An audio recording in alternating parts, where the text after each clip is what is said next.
Si je te demandais à quand remonte la dernière fois où tu t'es fait un petit plaisir, est-ce que tu pourrais me répondre sans avoir besoin de réfléchir? Un petit truc que tu as vraiment apprécié et qui t'a procuré de la joie et une sensation de bien-être. Alors, j'espère que tu as trouvé ta réponse. Mais si jamais ce n'est pas le cas, j'ai envie de te dire que ça ne m'étonne pas. Pourquoi? Tout simplement parce que quand on est adulte, coincé dans nos routines, nos responsabilités et nos tracas, on en finit par oublier la notion des petits plaisirs. Quand je parle de petits plaisirs, je n'inclus pas les grands événements de la vie, que ce soit les naissances, les mariages, les rencontres ou les échanges, mais juste les petites choses qui rendent la vie au quotidien plus agréable et plus joyeuse. On pourrait les comparer aux épices qu'on utilise en cuisine et qui donnent plus de saveur au plat.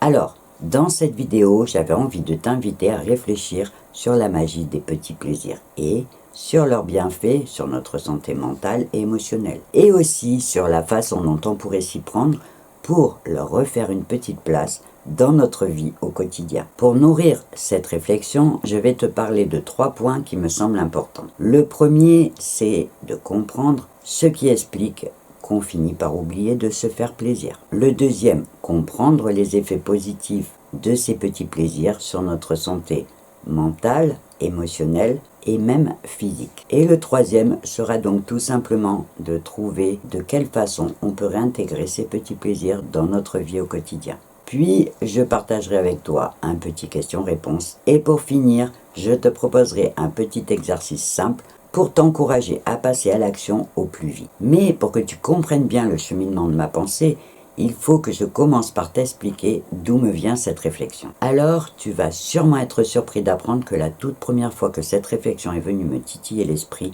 j'étais dans la cour de récréation d'une école maternelle.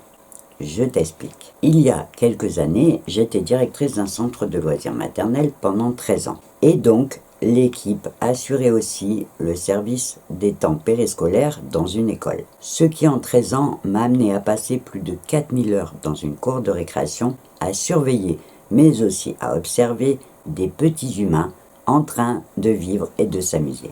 Et c'est leur capacité à s'émerveiller, à profiter de chaque instant et à être heureux qui m'a souvent fait réfléchir. Je les voyais échanger, rire, jouer ensemble, se lancer dans des aventures imaginaires et s'émerveiller de choses toutes simples comme d'une fourmi qui traversait la cour ou d'un nuage avec une forme bizarre dans le ciel. Chaque jour, ils me montraient à quel point ils savaient vivre pleinement le moment présent sans se poser de questions sur le futur. Chaque moment de jeu et chaque interaction était faite pour jouer et pour se faire plaisir. En fait, jour après jour, ils m'ont tout simplement montré tout ce que l'on perdait en devenant adulte, en nous enfermant dans nos routines et dans nos responsabilités. Il y a d'ailleurs une citation de Jean Cau qui dit « L'âge adulte, c'est l'enfance pourrie ». Et je peux te dire qu'à l'époque, c'est exactement ce que j'ai pensé. Et à chaque fois que j'y repense, la première question qui me vient à l'esprit, c'est pourquoi perdons-nous cette simplicité, cette joie naturelle et cette capacité à s'émerveiller de rien et à rire de tout. Pourquoi cette magie des petits plaisirs s'évapore jusqu'à disparaître? En d'autres termes, comment peut-on quitter la cour de l'école maternelle en tant que petit être humain joyeux et heureux pour finir en tant qu'adulte comme un oiseau en cage qui passe sa vie à rêver de déployer ses ailes pour voler plus loin ou plus haut? Tu vas peut-être te dire que je dramatise la situation, mais crois-moi, malheureusement pas pour tout le monde. J'ai souvent réfléchi à tout ça pour essayer de comprendre ce qui pouvait expliquer qu'on finit par oublier de se faire plaisir. Mon expérience professionnelle de l'époque me pousserait à te parler des revers de l'école, de la socialisation et de l'éducation. Au final, c'est tout le système dans sa globalité qui est responsable. Mais pour faire simple, je te parlerai de 2 raisons principales. La première, c'est que notre société nous conditionne dès notre plus jeune âge à valoriser la productivité. Les résultats scolaires, les performances au travail, tout tourne autour de l'idée que l'on doit toujours en faire plus pour réussir. D'ailleurs, il y a quelques années, une étude de Kaiser et Ryan avait démontré que cette quête de réussite engendre un sentiment de culpabilité quand les gens prennent du temps pour eux. Tu vois jusqu'où ça va. On se retrouve comme un petit hamster dans sa roue qui court sans cesse sans jamais se reposer. La deuxième raison, c'est qu'en devenant adulte, on prend un tas de responsabilités qui nous poussent à nous sacrifier et à sacrifier notre temps libre. Nous avons tendance à nous dire que nous devons toujours accomplir toutes nos tâches avant de nous accorder un petit moment de plaisir. Alors que toutes les études démontrent que les gens qui prennent le temps de s'accorder des petits plaisirs réguliers ont un taux de stress beaucoup moins élevé que ceux qui ne le font pas. Et qu'ignorer nos besoins de plaisir peut entraîner une explosion de stress et une fatigue émotionnelle. D'ailleurs, les bienfaits des petits plaisirs sur notre santé morale et émotionnelle sont reconnus depuis bien longtemps. Les recherches scientifiques ont démontré que la pratique d'une activité plaisante nous permet de libérer des endorphines, qui fait baisser le taux de stress et qui améliore notre humeur. Ces endorphines agissent comme des petits rayons de soleil qui percent les nuages de notre quotidien.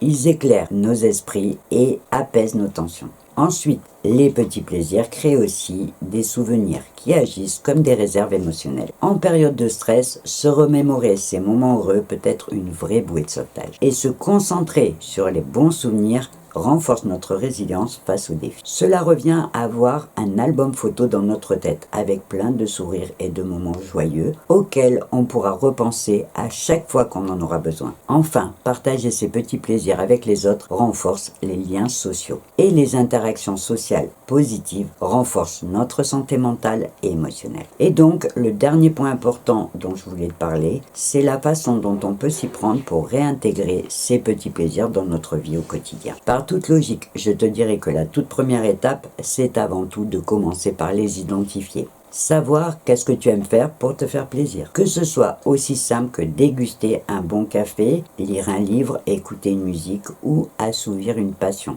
Et je te conseille de te faire une petite liste pour être sûr de ne rien oublier. La deuxième étape, ça va être d'intégrer ces petits moments de plaisir dans ton planning en te réservant un temps chaque semaine pour pratiquer l'activité qui te plaît. L'idée étant d'en faire une priorité sans culpabiliser, en te disant tout simplement que tu travailles sur ton équilibre. En préparant cette vidéo, j'ai d'ailleurs remarqué un truc assez significatif sur notre conditionnement. J'ai toujours entendu parler des routines matinales pour être plus productif. Les douches froides, le sport, la méditation, mais jamais de routine matinale pour être plus heureux et commencer sa journée de bonne humeur. Ce qui au fond prouve bien que la notion de plaisir est largement négligée dans notre société. Alors qu'en toute logique, un homme heureux sera tout aussi productif. Par contre, c'est vrai qu'il y a le risque qu'il prenne le temps et le recul pour penser et réfléchir. Pour compléter tout ça, je t'ai donc préparé un petit question-réponse avec 3 questions qui me semblent intéressantes pour toi. Pour la première,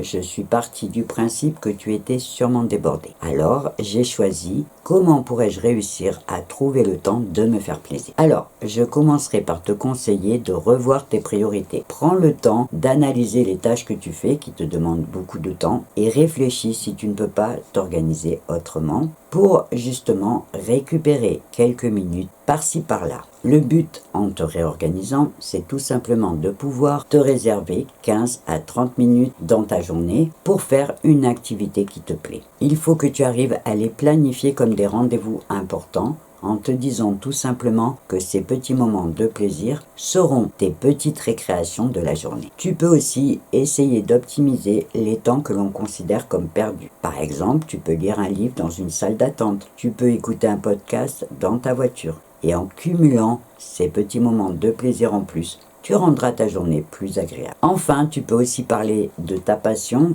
à ta famille et à tes amis pour peut-être organiser des ateliers collectifs qui renforceront les liens tout en te permettant de pratiquer ton activité préférée. Pour la deuxième question, j'ai pensé à est-ce que ça ne serait pas égoïste de ma part de prendre du temps pour moi alors que j'ai toute une famille à m'occuper. Et là, je te dirais que non seulement ce n'est pas égoïste, mais que c'est même une nécessité. Tout comme les voitures ont besoin de carburant pour avancer, nous avons tous besoin de nous ressourcer pour pouvoir toujours donner le meilleur de nous-mêmes.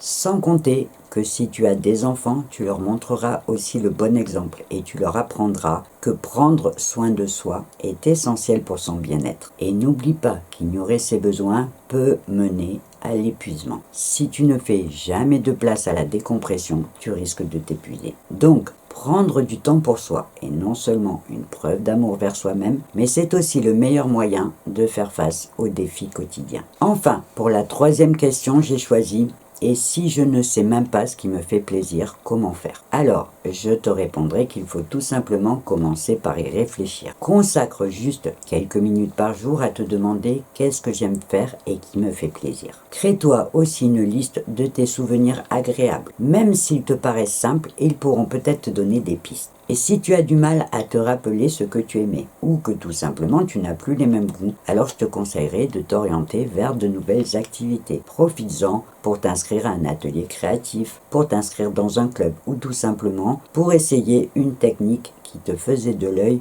depuis un petit moment. Il suffit des fois d'un petit peu de curiosité pour allumer une petite flamme. Enfin, rappelle-toi aussi de ce que tu aimais faire quand tu étais enfant. Colorier, dessiner, jouer dehors, lire un livre, écouter de la musique, tous ces petits plaisirs de ton enfance peuvent aussi te permettre de retrouver des passions oubliées. Dans tous les cas, sois patient avec toi, parce qu'aussi fou que ça puisse paraître, réapprendre à se faire plaisir peut demander du temps et même une reprogrammation du cerveau pour prendre l'habitude d'y penser sans se culpabiliser. Tu devras peut-être le voir et l'organiser comme un vrai changement, un changement d'habitude ou un changement de rythme de vie. Et si tu as besoin d'aide pour passer ce cap, je te conseille de regarder cette vidéo que je te mettrai en lien à la fin de celle-ci. Ce petit question-réponse est donc terminé. Comme à chaque fois, tu le sais, tu peux bien évidemment le compléter en me posant tes questions dans la partie commentaires sous